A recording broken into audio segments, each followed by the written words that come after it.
On se demande souvent pourquoi les tableaux des grands maîtres ont une telle profondeur, une telle lumière. Et pourtant, leur secret n'est pas si compliqué, il est même, je vous dirais, d'une simplicité déconcertante. Alors aujourd'hui, je vais vous le révéler et surtout, je vais vous le montrer pinceau à la main. Et si vous aimez comprendre comment les couleurs interagissent entre elles, comment un simple ton de fond peut tout changer, je vous ai préparé un petit cadeau. J'ai créé un e-book gratuit en PDF qui s'appelle Palette Parfaite. Il vous montre comment harmoniser vos couleurs, éviter les mélanges boueux et créer des teintes lumineuses facilement. Vous pouvez le télécharger gratuitement dès maintenant. Le lien est juste en dessous de la vidéo dans la description. Ce secret, c'est ce qu'on appelle l'imprimatura. Les maîtres du XVIIe siècle ne peignaient jamais sur une toile blanche. Rubens, Titien, Rembrandt, tous commençaient leurs œuvres sur un ton moyen, souvent un gris chaud, parfois légèrement coloré. Ce ton de base leur permettait donc de juger immédiatement les valeurs, les lumières, les ombres pour chaque couleur. Aujourd'hui, je vais vous montrer comment obtenir ce même effet, mais en acrylique, ce qui va me permettre de le faire plus rapidement que ce qu'ils faisaient eux, peut-être même en moins d'une heure. Je vais commencer la démonstration justement en appliquant cette couche de fond qu'utilisaient les grands maîtres. Alors, vous m'avez très certainement vu mettre un beige. La plupart du temps, j'utilisais un beige, par exemple, comme le faisaient les impressionnistes. Mais là, on va parler plutôt des grands maîtres du XVIIe siècle. On est quand même 200 à 300 ans plus tôt, ce qui était différent et ce qui donnait des tableaux beaucoup plus réalistes.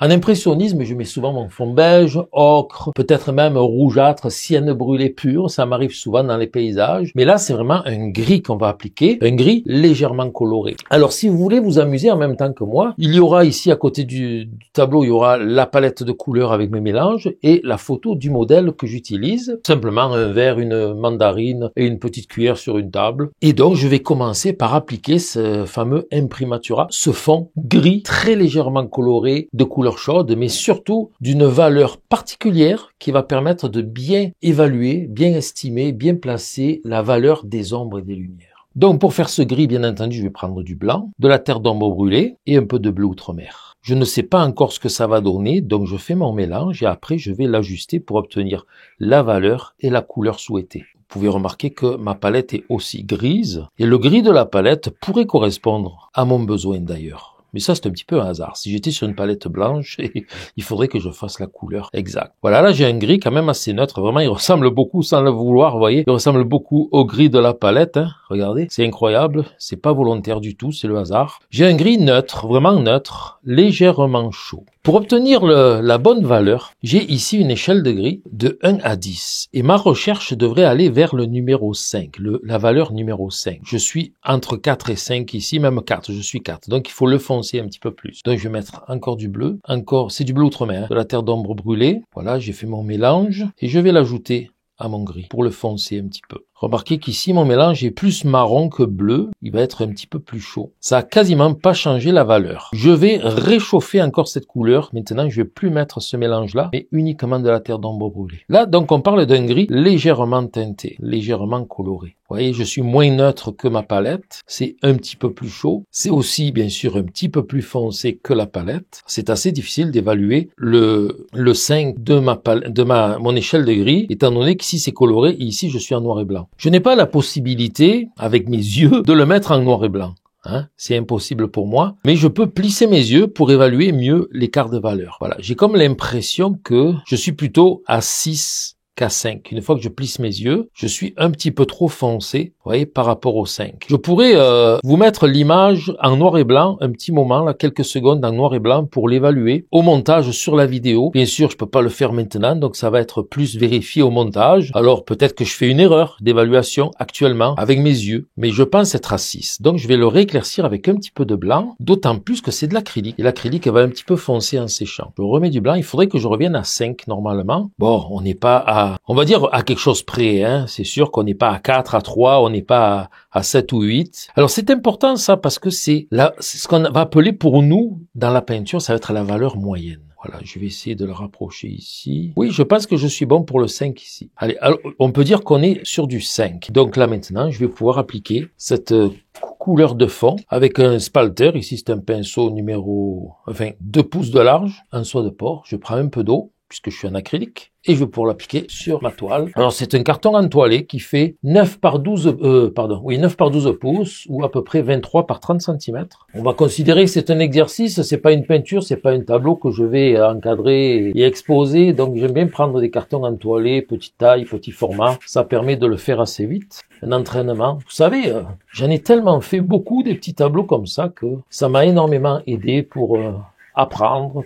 Ce sont des exercices toujours très agréables à faire. Facile aussi. Si vous en faites vous aussi beaucoup, vous allez voir que vous allez progresser. Vous voyez comme c'est gris et chaud? Je vais l'essuyer. Ça va accélérer le séchage. Si on est en peinture à l'huile, on peut l'essuyer aussi. Et on laisse complètement sécher. Et une fois que le fond est vraiment bien sec, on va pouvoir commencer bien sûr à faire l'esquisse, le dessin. On pourrait le dessiner au fusain, au crayon, on pourrait faire une mise au carreau, le décalquer. Moi ici je suis en mode amusement, divertissement, on s'amuse. Tant pis si le dessin n'est pas exact, je vais y aller avec on va dire un gris brun plus foncé que ce qu'on a eu. Donc je reprends mon ombre brûlée ici avec un petit peu de bleu outre-mer, un tout petit peu de bleu outre-mer, que ça reste quand même plus brun que bleu, un petit peu de blanc, ça va permettre de mieux évaluer ma teinte, voilà. Un gris brun foncé, est-ce que j'ai ici un gris brun foncé, oui, ou un brun légèrement désaturé, voilà. Je dilue avec un peu d'eau et je vais placer mes éléments du dessin. Alors, ma photo est carrée, ma toile est rectangulaire, que voulez-vous? On va y aller à peu près. On donnera un petit peu plus d'espace à droite, à gauche.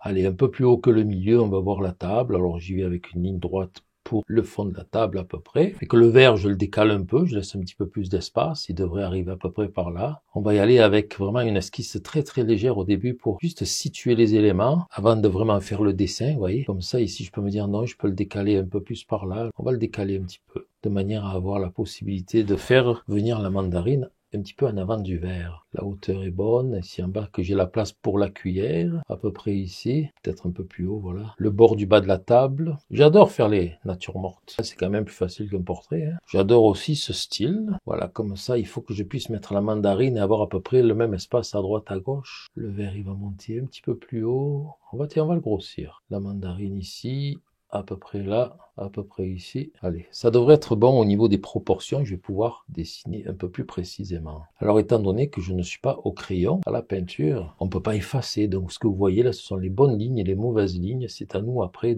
d'identifier ce qui est bien, ce qui est pas bien, qu'on conserve ou qu'on efface, lorsqu'on va venir faire la première couche qui sera juste bloquer les grandes masses et les détails seront placés plus tard. Ah, je risque de... Ça, je déforme tout. Je peux déformer cette épluchure, hein. Je peux la déformer un peu juste pour qu'elle vienne à peine toucher le verre. Parce que c'est très bon pour la composition. Les épluchures, on peut les déformer un peu, hein, c'est ça. On peut avancer celle-là ici. Vous voyez que je fais un petit peu tout. Ça, c'est l'intérieur. On voit le quartier ici, l'autre là-bas. Je fais un petit peu tout parce que justement, il faut qu'il y ait une relation de position entre tout. Il faut pas, quand on fait un dessin, il faut pas dire je commence par ça, je le finis, puis après je fais ça, je le finis, parce que sinon on va être obligé de recommencer plusieurs fois, on ne sera pas dans les bonnes proportions. Il faut y aller vraiment au... Vous voyez déjà ce quartier de Clémentine, il va être trop gros, et je vais devoir grossir un petit peu celui de droite. Vous avez peut-être un petit peu de mal à voir ce que je suis en train de faire, ben je vous dirais moi aussi un petit peu là. Voilà, lui on va le descendre plus bas ici, lui aussi. Ça devrait aller là maintenant, voilà. J'ai des proportions assez intéressantes. Le quartier de droite, le quartier de gauche, les deux se rejoignent ici, ça c'est l'épluchure qui s'en met ici, puis on va la faire venir plus grande là, l'épluchure, voilà. Là, c'est pas mal. Ok, c'est une mandarine, donc c'est pas nécessaire d'être aussi précis que pour la cuillère au niveau, et le verre aussi, au niveau des proportions. Et que là, le verre, maintenant, il est assez bien placé pour venir. On va le mettre un petit peu plus haut éventuellement, venir derrière la mandarine. Alors, mon verre va être un petit peu plus large que sur la photo. Je l'ai un petit peu déformé, c'est pas grave, des verres comme ça peut exister aussi, dans le sens où je l'ai déformé dans le but, je l'ai élargi dans le but de mieux fonctionner dans la composition, étant donné que je passe d'une photo carrée à une peinture rectangulaire. Donc je l'adapte. Et à peu près où va être le niveau ici de l'eau. On est à l'heure du petit déjeuner. Alors là aussi, je vais avoir peut-être un peu moins de hauteur. Vous voyez, l'espace entre les deux, c'est pas bien grave. En dessin, c'est pas mal le plus difficile à faire, ça. Vous voyez, les ellipses comme ça, en fait, ce sont des cercles, des ronds en perspective. Ce sont des choses qui ont certainement été mieux peintes, plus réalistes qu'au XVIIe siècle que ce que ça l'a été à à l'époque impressionniste où il faisait un peu moins attention à ça. Remarquez comment le niveau de la table ici, dans le verre, hop, il descend plus bas ici. Vous avez vu, hein, la déformation à travers la vitre. Là, on va dessiner la cuillère. C'est vraiment pas ce qui est le plus facile. Au contraire, c'est même le plus difficile, ce que nous avons là, une cuillère en perspective. Dessiner un acrylique, c'est très gourmand en peinture. On retourne souvent chercher sur la palette. On va remonter un petit peu plus haut ici, peut-être. Voilà. Là, j'ai pas besoin de faire la deuxième ligne, c'est déjà trop épais comme ça. Voilà, c'est sûr que nous aurons aussi des ombrages. Ici aussi, il y aura pas mal d'ombre après, ce qui fait que ça va tout changer. Est-ce qu'ici, c'est assez rond? Là, il y a des choses que je vais devoir améliorer, modifier. En appliquant les couleurs, c'est ce que nous allons faire maintenant. Nous allons appliquer la peinture sur les masses principales. Et pour appliquer ces masses principales, je vais prendre un pinceau numéro 6, un peu gros, et je vais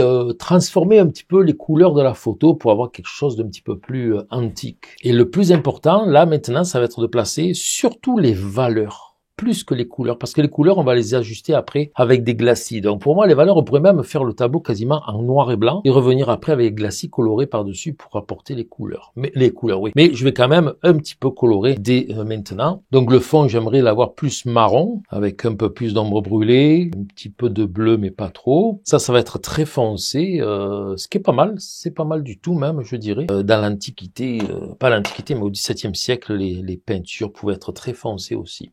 Allez, on va voir ce que ça va donner. Donc déjà, avec ça, j'ai une petite idée de combien est ce fond foncé par rapport à ce gris que j'ai ici qui est neutre. Donc je sais que je suis déjà très foncé. J'aurai certainement jamais assez de couleur là. Alors c'est sûr que je n'ai pas pris de palette humide. Ça va sécher très vite. Et mon but est de faire ça rapidement. Pour vous donner surtout cet exemple de nécessité de cette couleur de fond. Pour rendre le tableau en vérité lumineux, hein. Et pour apporter les profondeurs, surtout les volumes, le côté vivant justement par cet effet tridimensionnel. Et c'est pour vous prouver que cette couleur de fond va beaucoup m'aider à ce niveau-là. Donc j'y vais avec les zones les plus grandes d'abord, le plus simple, ce qui remplit le mieux, plus vite la toile, mais aussi ça va m'aider à bien évaluer les écarts. Vous voyez, ici, j'ai le fond foncé, la même couleur que le fond quasiment, mais là, c'est plus foncé encore. Je reviendrai avec du plus foncé un petit peu. Je peins quasiment avec la même couleur qui m'a servi pour le dessin. Je dois faire attention de ne pas tout effacer non plus. Donc, vous remarquez que je mets pas le détail encore. J'y vais avec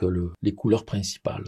J'irai avec cette même teinte ici, pour plutôt en bas, ici en dessous. Je vais en manquer, il va falloir que j'en refasse.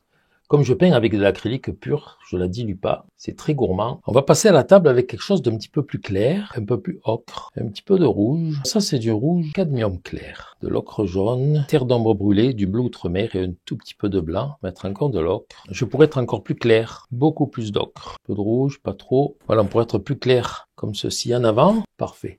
Et on va le foncer en reculant. Voilà, on va foncer un petit peu, avec un petit flou là-bas au fond, encore un petit peu plus foncé par là. Quand le tableau commence à avoir pas mal de peinture dessus, là, je peins épais, vous voyez, très épais. Ça devient plus facile à étendre la couleur. Donc là, maintenant, tiens, du foncé, c'est vrai, j'en ai ici, je vais en mettre ici. Commencer à placer les ombres aussi, voilà. Et on va commencer à faire le fruit, la cuillère, et après on va passer au détail. Nous voilà donc avec une couleur vraiment très claire, très intense, que je vais même casser un peu avec de l'ocre jaune et un petit peu de blanc. Voilà. Remarquez que je ne fais pas encore du détail. On va foncer un petit peu par ici. Je reprends les anciennes couleurs que j'ai prises pour la table, qu'on va retrouver à l'intérieur de l'écorce ici. C'est un hasard. Donc ces couleurs-là, peut-être un petit peu plus rouge, plus foncé, donc peut-être touche de bleu là-dedans, touche de bleu. Après, nous avons un blanc jaune. Ici, les plus sûrs par rapport à la photo, je l'ai écarté beaucoup plus. Donc, je l'ai vraiment déformé dans le but de me rapprocher du vert. Alors, comme je vous ai dit, on est dans le blocage des formes. Je suis pas encore dans les détails, je vais revenir un petit peu partout. J'éclaircis un petit peu, j'essaye pour l'instant, de régler les valeurs. On règle un petit peu les valeurs. Je reviendrai avec un pinceau plus petit pour les détails. Là, maintenant, il s'agit par exemple de faire la cuillère. Donc elle est beaucoup moins marron, beaucoup plus grise. Donc on va introduire beaucoup plus de bleu dans la cuillère. Un peu de cramoisi d'alizarine aussi. Ça devient trop violet. On met un peu d'ocre jaune. À nouveau un peu de bleu. Là j'ai quelque chose de très foncé, presque noir. Ça change pas beaucoup par rapport au dessin initial. Je reviens rapidement avec des teintes claires. Comme par exemple ici. Ça va aider beaucoup pour le dessin. Je mets déjà un petit reflet de l'orange ici. Bon, les éléments sont grosso modo placés. Donc là, je vais pouvoir venir avec le pinceau plus petit. Là, c'est mon numéro 2. Et commencer à placer un peu plus les détails. Le but de toute opération qu'on a faite jusqu'à maintenant, c'est d'évaluer les rapports, les relations de valeur, surtout de valeur. Il est évident que le verre n'a pas encore reçu ses lumières. C'est ce qu'il faut faire au plus vite, parce que sinon la mandarine paraît vraiment trop claire, trop lumineuse. Donc je vais commencer par finaliser le vert ici. Autant j'ai des noirs à placer plus foncés que ce qu'il y a, donc je vais faire vraiment du noir avec le bleu outre-mer et l'ombre brûlée. Comme par exemple ici, je vais pouvoir le remonter un tout petit peu plus haut. Le noir sur le fond ne se verra quasiment pas, mais c'est vraiment pas grave du tout. Je vous dirais même au contraire, c'est bien que le vert s'intègre vraiment au fond. Je vous rassure de suite, je ferai pas quelque chose d'hyper réaliste. Là, je prendrai pas 3 heures pour faire le tableau, au contraire. Je vais rester dans le temps que j'avais prévu. Je vois là où il y a plus de foncé, ben je mets plus de foncé. Et là où il va y avoir des clairs, je vais venir mettre les clairs. Vous voyez, ici, c'est plus foncé que le fond. Mais comme moi, mon fond, je l'ai fait plus foncé que sur la photo. Donc, l'écart entre le fond et l'intérieur du verre est moins grand que sur la photo. Voilà, je reviens un peu dans les couleurs du fond à peu près. Il m'en manquait un petit peu. Parce que là, les espaces gris que j'ai laissés sont trop nombreux, sont trop grands. C'est peut-être la chose la plus difficile à faire le verre, justement, c'est de compléter tout sans perdre le dessin. Et je vais bientôt y mettre les lumières, vous allez voir, ça va changer pas mal de choses. Comme le fond, là, tu sais, je peux le reprendre ici aussi. J'ai trop élargi le verre, voilà. On perd le bord du verre, c'est très bien. C'est les lumières qui vont nous le faire retrouver. Vous voyez, je fonce un peu ici aussi. Il n'y a pas de raison que ce soit si découpé là-bas. Allez, on est parti pour les lumières. Je prendrai pas un blanc pur, ça serait vraiment trop fort, trop violent. Je vais juste être beaucoup plus clair que ce que j'avais fait, là. Pour commencer, du moins. Allez, un petit coup. Vous voyez, après, je vais pouvoir compléter ce qui reste de fond de toile. Quand on fait ça, on essaye de pas trembler. C'est pas évident, mais pas impossible. Allez, le niveau de l'eau là-bas derrière, un petit peu de lumière par là. Il y a un petit peu de brillance ici. Autant c'est difficile de pas trembler, puis c'est difficile de garder aussi l'axe. Voilà, il y a des petites nuances extrêmement subtiles. Je retourne dans du plus foncé, mais à peine plus pâle, très peu. Un petit truc ici, par là, là. Quelques brillances dans le vert ici, là. C'est pas mal d'ailleurs, ça nous permet de le voir un petit peu plus. Après, on revient avec des foncés, juste pour corriger ce qui a été un petit peu trop épais, quoi. On peut, ou bien corriger des trajectoires. Bon. On va dire que pour le vert, ça va aller pour l'instant. On va juste compléter une ombre ici dessous. On va en profiter pour faire l'ombre aussi par ici. Voilà, on va pouvoir finaliser la mandarine. Bien sûr, tout a séché sur ma palette. Le jaune cadmium clair est beaucoup trop violent pour la tonalité du tableau. Alors je vais aller plutôt avec l'ocre jaune et le rouge. Ce que je place ici, c'est la teinte la plus vive des oranges, qui ne correspond pas forcément à la teinte la plus orange de la photo, mais c'est la teinte la plus adaptée à l'ensemble des couleurs qu'il va y avoir ici. Je vais devoir foncer beaucoup certains endroits là-dessus. Je pense même aller avec du cramoisi d'alizarine et l'ocre jaune qui va me faire un orange encore plus sourd. On ajoute de la terre d'ombre brûlée pour la partie dans l'ombre ici. Ça va accentuer l'effet tridimensionnel qu'on ne voit pas vraiment sur la photo ici. Ça va accentuer l'angle que nous avons ici. Voilà, je vais faire un petit fondu, un petit dégradé avec ça ici. Cette teinte foncée, on en trouve par là. Remarquez que je n'ai pas encore commencé à mettre les blancs autour des tranches de mandarine, parce que si j'avais commencé par le blanc, j'aurais peut-être fait trop clair par rapport au reste. Je suis toujours en mode évaluation entre les différentes parties du tableau. Allez, un petit peu plus de rouge dans mes bruns. Parfait, ça. Donc, vous remarquez que depuis le début, on n'est plus du tout dans les couleurs de la photo, mais on est dans des couleurs en relation avec ce qui est déjà sur le tableau depuis notre couche de fond, qui était plus foncé que le fond sur la photo, le gris du mur. Là, je corrige un petit peu la rondeur. Là, je pense que tout est prêt à recevoir les couleurs plus pâles. Mon foncé est bien, je pense. Alors, étant donné qu'il y a des parties un petit peu inventées, il va falloir aussi que ce soit pas trop uniforme. Voilà, c'est bien. Là, on est prêt à mettre les clairs, les pâles. On va y aller avec du blanc, bien sûr, mais brun foncé ici. Ouf, le pâle ici devrait être très foncé, un gris en fait, juste pour cette petite partie-là. C'est trop foncé, donc je pâlis. C'est mieux que ce soit trop foncé, pâlir un peu. Oui, comme ça c'est bien. Même c'est un petit peu trop pâle. Mais bon, ça devrait foncer en séchant aussi. Ça devrait aller. Par ici, un petit peu dedans ici. Donc voilà, vous savez qu'avec mon gros pinceau, là, je pourrais pas faire plus de détails que ça. Alors maintenant, ça va être les blancs plus chauds, mais ils ne peuvent pas être blancs purs. Ça se peut pas. Ça serait trop flagrant, trop flash. Voilà, un blanc avec un petit peu de brun dedans, ça peut être un petit peu d'ocre aussi, un blanc cassé. pour la partie vraiment là, beaucoup plus claire de tout le tableau. Ça fait un peu peur. C'est bon, je peux en mettre vraiment plus épais en matière. D'autres comme ceci un petit peu là. Comme mon pinceau est un peu trop gros, je vais revenir encore avec des oranges pour estomper ces blancs qui sont trop importants. C'est ce que je fais très souvent. Je fais trop gros. Et quand il faut faire des lignes fines, je préfère les faire trop grosses, trop épaisses, comme c'est là. Et après, c'est beaucoup plus facile de revenir avec les bruns, les oranges et tout ça dessus pour les rendre plus minces, plus estompées, moins fortes au niveau du trait, mais aussi au niveau de la valeur, de la couleur. Ça vient plus facilement les intégrer au reste du tableau. Voilà. Je vais faire ça tout de suite. Je vais peut-être venir avec du vrai jaune, cadmium clair, un tout petit peu de rouge, encore du jaune. Je vais faire une petite test ici. C'est bien, j'aime ça. Donc là, on va pouvoir y aller. Avec presque pas de peinture sur le pinceau, je frotte un petit un peu comme un glacis. Des blancs deviennent plus jaunes, un petit peu moins intenses, moins froids. Là, on revient dans l'ocre un petit peu. Je vous avouerai que j'ai un petit peu de mal à me défaire de ma touche habituelle. Faut pas me demander de faire quelque chose une peinture style 17e siècle. Moi, je vais plutôt avec le style impressionniste, mais ça change rien au principe du fond. Là, ici, je vais faire un petit reflet de la table, donc je mets un petit peu de lumière dans l'ombre. C'est le reflet de cette table ici dans l'ombre. C'est un petit peu plus clair. Pour le reste, c'est bon. Là, on pourrait commencer la cuillère. J'ai beaucoup, mes gris, c'est un peu trop mauve. Donc, je vais revenir avec des lumières plus jaunes. Je vais me permettre pour la cuillère d'utiliser mon petit pinceau ligneur. Pour les blancs chauds, donc je reviens encore avec un petit peu des ocres dans mes blancs. Il faut tellement que ce soit mince ici que je suis obligé d'y aller avec ça. Puis la cuillère est quand même en avant-plan, donc c'est un peu normal qu'on la voie autant, qu'elle découpe plus. Oups, je suis monté trop haut, petit accident. Là, on a une petite lumière, vous voyez, alors la photo est très grise, moi je reste dans les teints brunâtres. Ok, il faut que ce soit un petit peu plus pâle ici.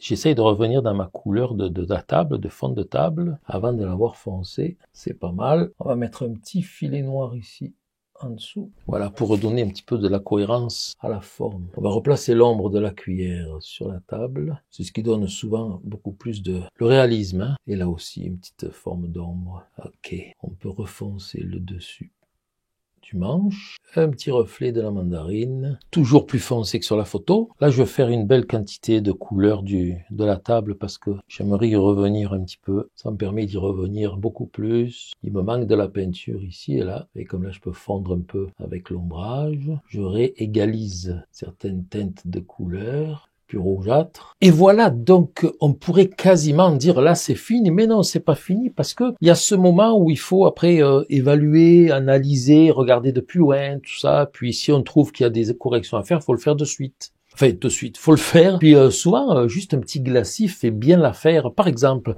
voyez mon reflet de table dans l'ombre, il est vraiment trop clair. Je dois le foncer un petit peu. Alors, je vais prendre un petit peu d'eau. Je nettoie bien mon pinceau quand même. Voilà, un petit peu d'ombre brûlée, diluée avec de l'eau. Je vais pouvoir venir faire, hop, un petit glacis transparent. Je le fais sur toute la zone. Donc, ma lumière a été foncée un petit peu, mais sans plus. Et de cette manière, je pourrais apporter des glacis foncés partout où j'en ai besoin. Et comme aussi, je pourrais rééclaircir. Là, je vais reprendre peut-être le petit pinceau traînard, rajouter un petit peu de la netteté, par exemple. Mes blancs, là, que je souhaitais avoir à certains endroits, voilà, c'est un blanc un petit peu dilué que je vais pouvoir venir placer ici, là. J'ajoute de la netteté sur ce contour-là, qui est le côté d'où vient la lumière. Autant je peux repasser sur des oranges ou sur le fond. Vous voyez, quand c'est chaud, ça s'atténue, ça disparaît un petit peu. Donc, comme c'est un glacis, je peux me permettre d'en mettre un petit peu plus. Et là, c'est l'étape où on prend du plaisir, on s'amuse beaucoup plus parce que ce sont les finitions. Qu'est-ce que ça nous apporte à nous? Du plaisir, de la satisfaction. Au tableau, ça apporte un semblant de détail, un petit semblant de finition.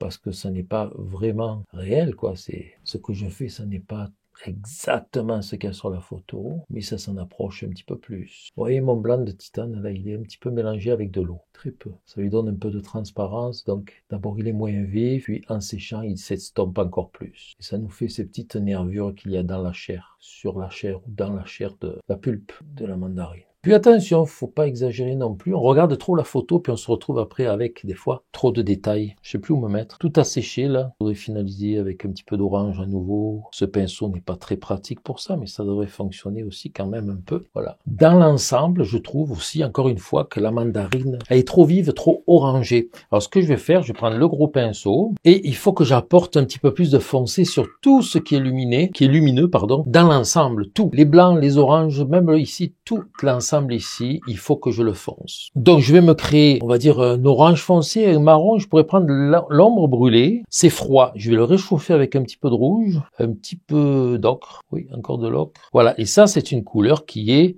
opaque, hein. Alors attention, je vais mettre de l'eau. On pourrait mettre du médium acrylique, hein. Ça serait bien, ça serait peut-être même mieux, mais avec un petit peu d'eau. Vu que je suis en acrylique, si j'étais à l'huile, je le ferais avec un médium alkyd, un médium à l'huile. Je fais un petit test ici, c'est parfait. Je fais un petit test ici, c'est parfait. Voilà, je vais l'appliquer partout. Ça a l'avantage aussi de boucher un petit peu les pores de la toile qui ont été oubliés. Donc c'est très transparent, c'est un glacis. Ça vient beaucoup d'atténuer la luminosité de la clémentine, la mandarine. Clémentine, je ne sais pas si c'est une mandarine ou une clémentine. J'essuie le pinceau, je vais très légèrement essuyer.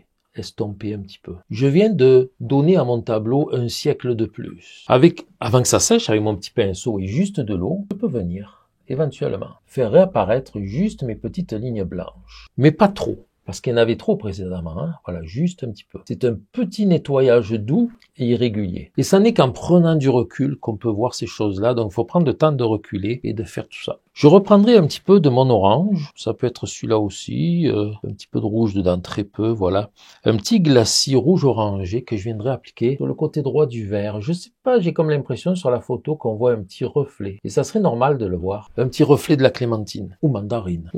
Comme c'est un glacis, ça va sécher, transparent, je vais en remettre encore un tout petit peu. Des fois, c'est pas grand-chose, mais ce petit truc, ça peut faire toute une différence. Et bien entendu, on pourrait continuer à améliorer le bord de la table, etc. Mais pour la démonstration aujourd'hui, je vais m'arrêter ici. Le jeu dans tout ça, c'est de créer les contrastes subtils entre chaque élément du tableau, le fond, l'avant-plan, l'arrière-plan. Subtil, ça veut dire bien réglé l'un par rapport à l'autre. Et c'est ce fond, cet imprimatura gris chaud, neutre, 5, à peu près 5 sur l'échelle des gris de 1 à 10. Qu'est-ce que j'ai qui est à 5 encore maintenant? Il n'y a plus grand-chose, mais ce 5-là m'a permis justement, vous voyez, tiens, 5, on a la lumière la plus forte, la plus blanche dans le vert, c'est le 5. Vous vous rendez compte que ça veut dire que j'ai un tableau foncé, tout est plus foncé que ça, jusqu'à 10. Et c'est ce qui fait que ces parties-là sont très lumineuses. Donc la lumière dans la cuillère, ici le plus clair dans la cuillère, je pense qu'on est, c'est difficile à le dire parce qu'il n'y a pas une grosse superficie, je pense qu'on est à 3. Le